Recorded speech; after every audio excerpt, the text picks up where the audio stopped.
Welcome to Secrets of a Bridal Seamstress podcast, where we hear stories from fellow seamstresses just like you. We're able to share their success stories. We learn from wedding industry pros for the best business tips, and we get to hear from fellow sewists and crafters to hopefully inspire our creativity and our love for sewing. I'm so glad that you're here.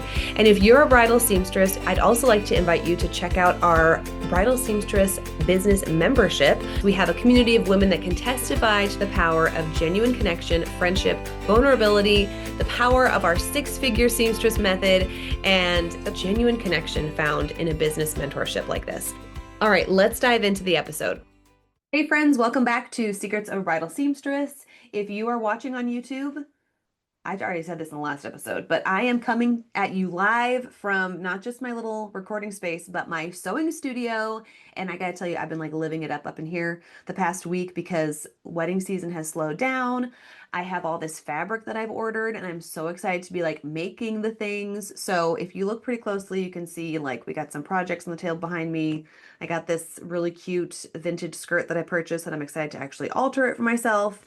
You know, all these things that we put off for like this time of year, and it's finally happening, and here we are.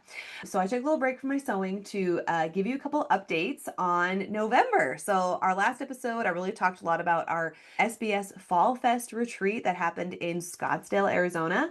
And then literally 2 days later, because we flew home on Sunday, and then I flew out Tuesday morning to go to Las Vegas for the Wedding MBA. So if you're unfamiliar with what the Wedding MBA is, it is like the largest wedding pro convention in the world. Like it's huge. And this year I was asked to speak about bridal alterations and like the relationship between bridal store owners and seamstresses. I was pumped.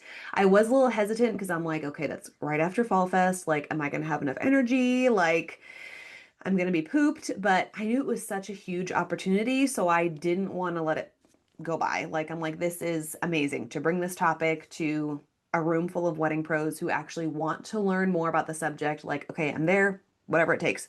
So I went with Courtney Foreman. She was recently on the podcast, and she's a local bridal shop owner, and she's been to Wedding MBA several times, and so she was planning on coming again this year. So we flew together, which was really fun. We did not room together. Okay. I don't know if you know this about me or not yet, but I cannot room with people. I'm way too high maintenance. And thankfully, Courtney was too. So we're like, let's be on the same floor, but not the same room. Okay, great. But we had a super early morning flight, and then we had to like change in the bathroom at the airport because we wanted to make sure that, like, we looked professional, not like showing up in our sweats. And we wanted to make sure we could just get to the convention as soon as we could because we were already kind of late. There wasn't like an opening ceremonies type situation, so we just wanted to be there in time to see a particular speaker. So we made it in time, and the MBA was just filled with so many options for education. So if you can imagine like any type of training that would serve, photographers, florists, wedding planners, bridal store owners, DJs, like there were so many trainings to take in. So the trainings were divided into like categories, vendor categories to kind of help you choose which training you'd go to.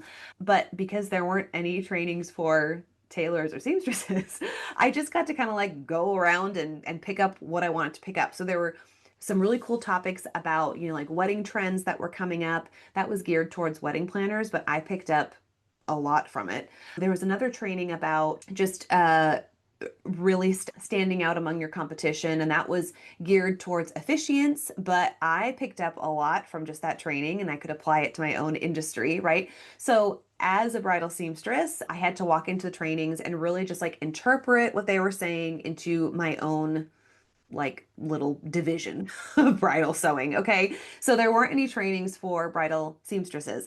I was asked to speak about bridal sewing to a room full of bridal store owners and tux rental owners, whatever.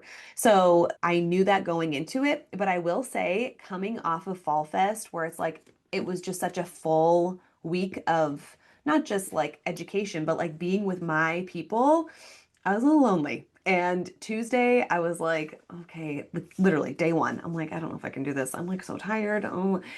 And then I bumped into one of my friends who's an SBS member, and she She kind of rotates different events that she goes to. So she went to like a sewing focused conference last year, and then this year she went to MBA. And so we kind of like found each other and we're like, yay, seamstresses unite.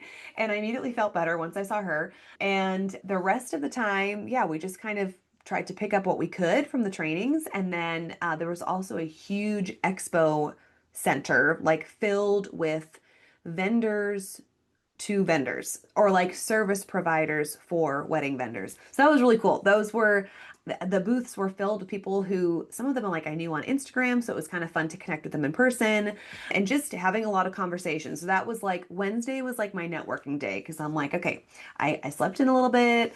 I knew that I wanted to hit up the expo room and just like meet some different people and like meet new people and then like catch up with people that I knew on the interwebs and then see them in real life. So that was super fun. I ended up speaking on Thursday. So that was honestly like I didn't even really feel nervous about it. I was just so excited. And I think too there was like so much like adrenaline pumping through me because I was tired from Fall Fest that it was like whatever, I'm just so excited to be here. Like I don't really know how I got through the few days. But the actual topic went off great. I shared resources that our SBS membership had put together for bridal store owners and just gave some examples of how to bridge that communication, how to just get the ball rolling because there are so many store owners that really struggle with that communication barrier with bridal seamstresses. So I got a lot of like head nodding, like they were with me.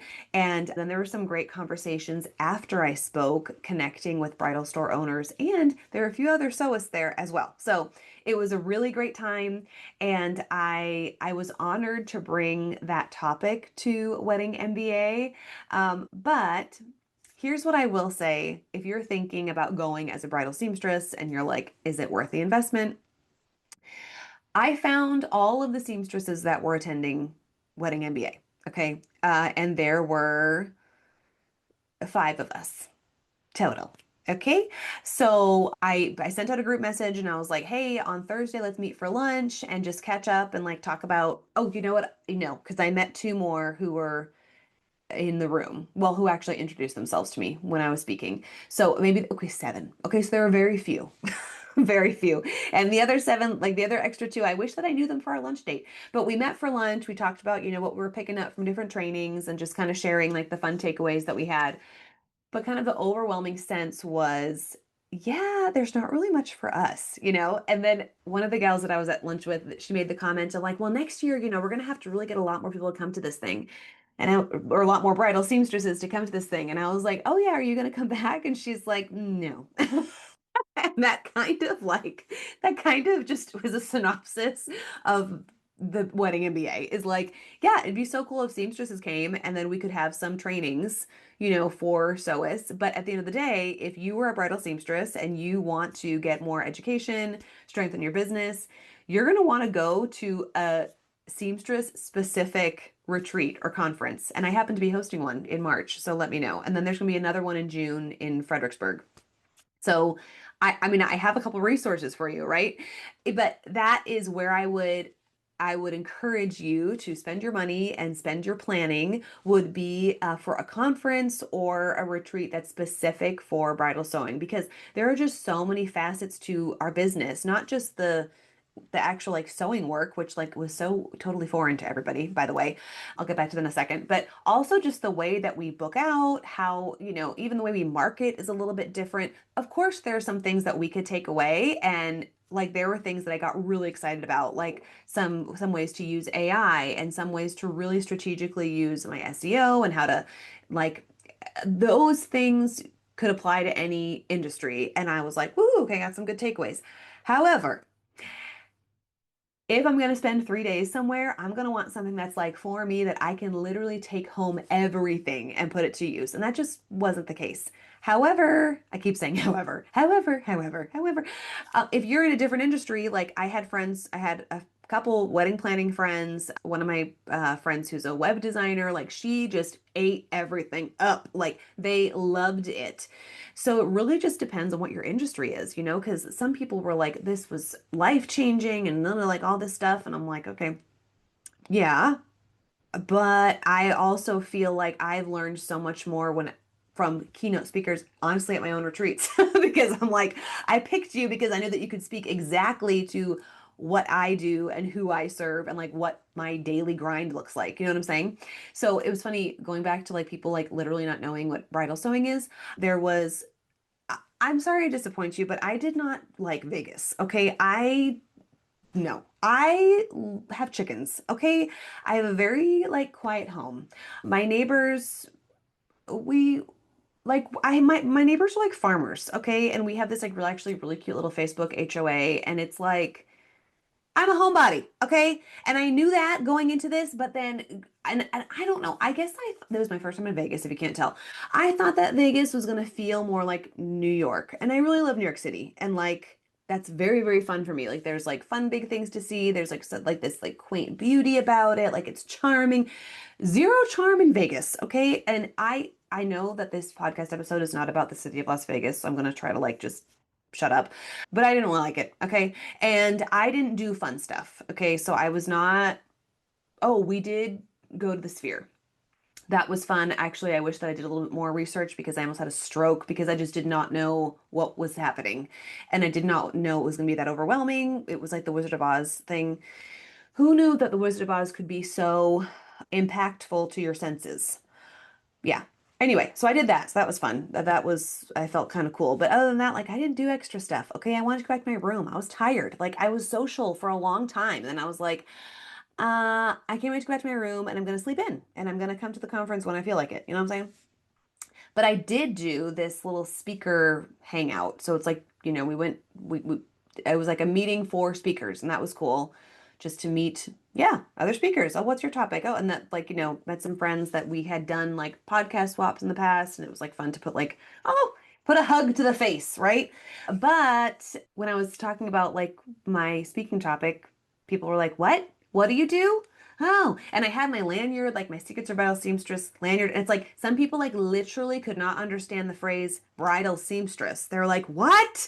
And I was like, here, read it. Like, why is this so confusing for you? So also that told me that like we are completely invisible in the big picture and we got to fix that. Like if I went to like the largest wedding pro convention and like people like literally didn't even know that like bridal sewing professionals exist, like I feel like that's a problem. But it was just the first step. Okay, this year was the first step.